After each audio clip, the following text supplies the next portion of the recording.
ದ್ವಾರಕೀಶ್ ಅವರ ನಿಧನ ಇಡೀ ಕನ್ನಡಿಗರಿಗೆ ಭಾಳ ನೋವನ್ನು ಉಂಟು ಮಾಡಿರ್ತಕ್ಕಂಥದ್ದು, ನನಗೂ ಕೂಡ ನೋವನ್ನು ಉಂಟು ಮಾಡಿರ್ತಕ್ಕಂಥದ್ದು. ಅವರು ಕನ್ನಡ ಚಿತ್ರರಂಗದಲ್ಲಿ ಅಪಾರವಾದಂಥ ಕೊಡುಗೆಯನ್ನು ಕೊಟ್ಟಂಥವ್ರು. ನಟರಾಗಿ, ನಿರ್ದೇಶಕರಾಗಿ ಮತ್ತು ಪ್ರೊಡ್ಯೂಸರ್ ಆಗಿ, ನಿರ್ಮಾಪಕರಾಗಿ ಕನ್ನಡ ಚಿತ್ರರಂಗಕ್ಕೆ ಭಾಳ ಸೇವೆಯನ್ನು ಸಲ್ಲಿಸಿದ್ದಾರೆ. ಅವರ ಸೇವೆಯನ್ನು ಮರೆಯಲಿಕ್ಕೆ ಸಾಧ್ಯ ಆಗಿಲ್ಲ.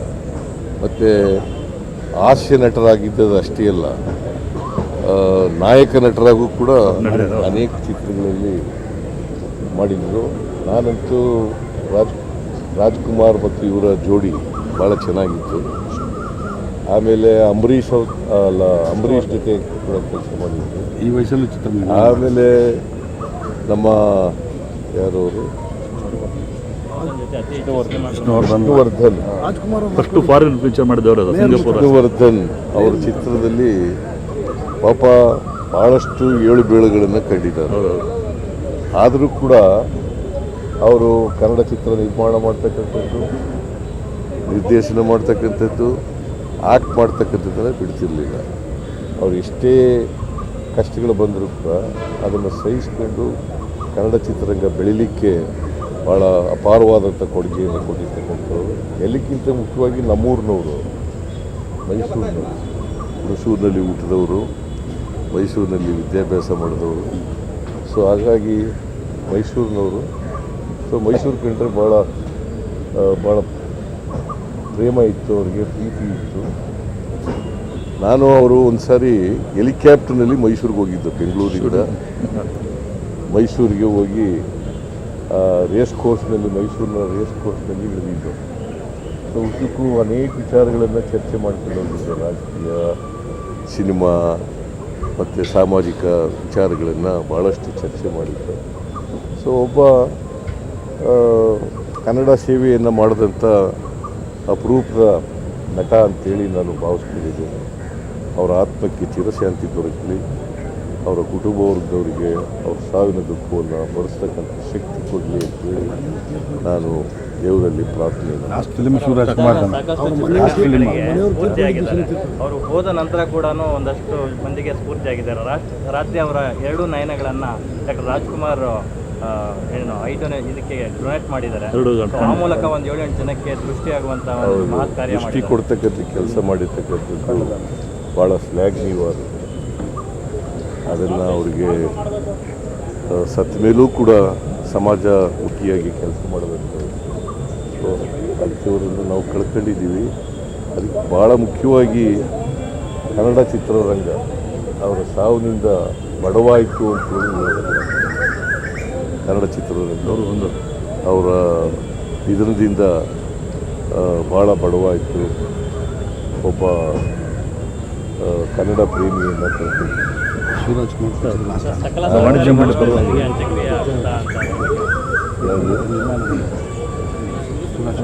ನೀವೇ ನಿರ್ಮಾಣ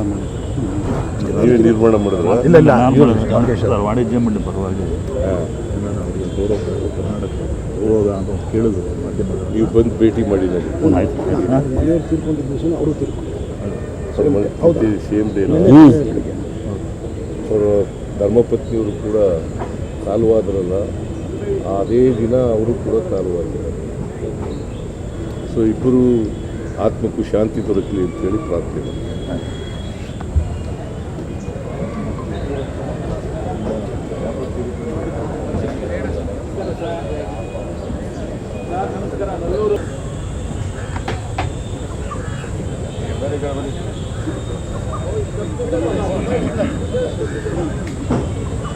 ದ್ವಾರಕೀಶ್ ಅವರು ನಮ್ಮ ಕನ್ನಡ ಚಿತ್ರರಂಗಕ್ಕೆ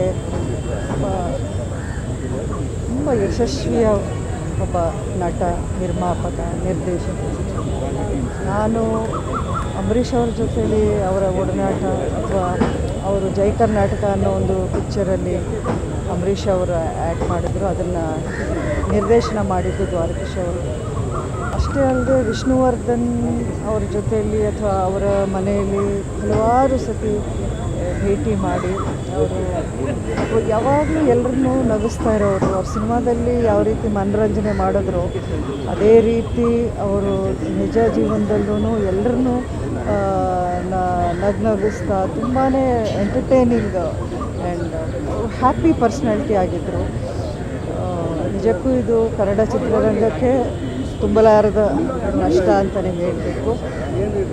ಎಲ್ಲರೂ ದುಃಖದಲ್ಲೇ ಇದ್ವಿ. ಆದ್ರೂ ದೇವರು ಒಂದು ರೀತಿ ಅವರಿಗೆ ನೆಮ್ಮದಿಯಿಂದ ಶಾಂತಿಯುತವಾಗಿ ಅವರನ್ನು ಕರ್ಕೊಂಡು ಹೋಗಿದ್ದ ರೀತಿಯೂ ಅದು ಒಂದು ವರವೇ. ಅವರ ಆತ್ಮಕ್ಕೆ ಶಾಂತಿ ಸಿಗಲಿ, ಅವರ ಕುಟುಂಬದವರಿಗೆ ಈ ನೋವನ್ನು ಭರಿಸೋ ಒಂದು ಶಕ್ತಿಯನ್ನು ಕೊಡಲಿ ಅಂತ ಪ್ರಾರ್ಥಿಸ್ತೀನಿ. ಸರ್, ದ್ವಾರಕೀಶ್ ಅವ್ರ ಬಗ್ಗೆ ಏನು ಹೇಳಕ್ಕೆ ಬಯಸ್ತೀರ ಸರ್? ಯಾಕಂದರೆ ಕನ್ನಡ ಚಿತ್ರರಂಗಕ್ಕೆ ಅಪಾರವಾದಂಥ ಕೊಡುಗೆ ನೀಡಿದಂತಹ ದೈತ್ಯ ಪ್ರತಿಭೆಗಳಲ್ಲಿ ಒಬ್ಬರು. ದ್ವಾರಕೀಶ್ ಅವರು ಅತ್ಯಂತ ಹಿರಿಯ ನಟರು. ಸುಮಾರು 50 ವರ್ಷಕ್ಕಿಂತಲೂ ಹೆಚ್ಚು ಕನ್ನಡ ಚಲನಚಿತ್ರರಂಗದಲ್ಲಿ ನಟರಾಗಿ ಬಂದಿದ್ದವರು ಮತ್ತು ನಿರ್ಮಾಪಕರಾಗಿ ಭಾಳ ಸಿನಿಮಾಗಳನ್ನು ತೆಗೆದರು. ಮತ್ತು ನಾವೆಲ್ಲ ಕಾಲೇಜ್ ಓದುವಂಥ ಸಂದರ್ಭದಲ್ಲಿ ರಾಜ್ಕುಮಾರ್ ಅವರು ಅತ್ಯಂತ ಜನಪ್ರಿಯ ನಟರಾಗಿದ್ದರು. ಕಲ್ಯಾಣ್ ಕುಮಾರು, ಅದೇ ರೀತಿ ಉದಯ್ ಕುಮಾರು, ಮತ್ತು ಇವ್ರ ಜೊತೆಯಲ್ಲೇ ಬಾಲಕೃಷ್ಣ ಅವರು ಮತ್ತು ನರಸಿಂಹರಾಜು ಅವರು, ದ್ವಾರಕೀಶ್ ಅವರು, ಇವರೆಲ್ಲ ಕೂಡ ಹಾಸ್ಯ ಕಲಾವಿದರಾಗಿ 3 ಜನ. ಅವರೆಲ್ಲ ನಾಯಕ ನಟರಾಗಿ ರಾಜ್ಕುಮಾರ್ ಅವರೆಲ್ಲ ಆ ಕಾಲದಲ್ಲೆಲ್ಲ ಕೂಡ ಮನಮಾತಾಗಿದ್ದರು. ಮತ್ತು ಸುಮಾರು 20, 30, 40, 50 ವರ್ಷಗಳ ಕಾಲ ಚಲನಚಿತ್ರರಂಗದಲ್ಲಿ ದುಡಿದಿದ್ದರು. ಅವರ ಆತ್ಮಕ್ಕೆ ಶಾಂತಿ ಸಿಗಲಿ ಮತ್ತು ಅವರ ಕುಟುಂಬದವ್ರಿಗೂ ಕೂಡ ಅವರ ದುಃಖವನ್ನು ಭರಿಸುವಂಥ ಶಕ್ತಿ ಕೊಡಲಿ ಅಂತೇಳಿ ಹೇಳ್ತಾರೆ.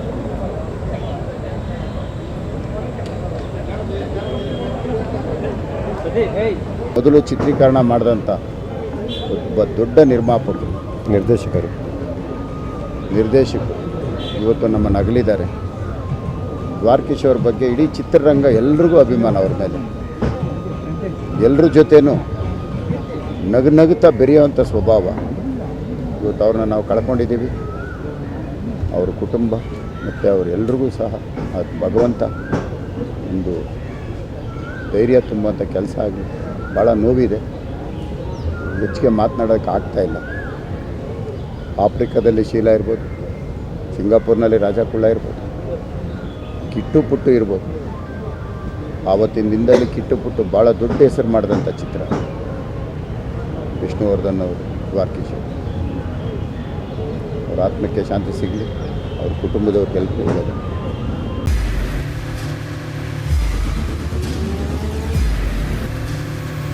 ಪ್ರಜಾಮಾರ್ಗ ನ್ಯೂಸ್, ಇದು ಜನಸಾಮಾನ್ಯರ ಧ್ವನಿ. ನಮಸ್ಕಾರ. ನೀವು ನೋಡ್ತಾ ಇದ್ದೀರಾ ಪ್ರಜಾಮಾರ್ಗ ನ್ಯೂಸ್. ರಾಷ್ಟ್ರದ, ರಾಜ್ಯದ, ರಾಜಕೀಯದ ಬಗ್ಗೆ ಹೆಚ್ಚಿನ ಸಿನಿಮಾ ಅಪ್ಡೇಟ್ಗಳಿಗಾಗಿ ಫಸ್ಟ್ ಲೈಕ್ ಮಾಡಿ, ಸಬ್ಸ್ಕ್ರೈಬ್ ಆಗಿ, ಹಾಗೆ ಫಾಲೋ ಕೂಡ ಮಾಡಬೇಕು.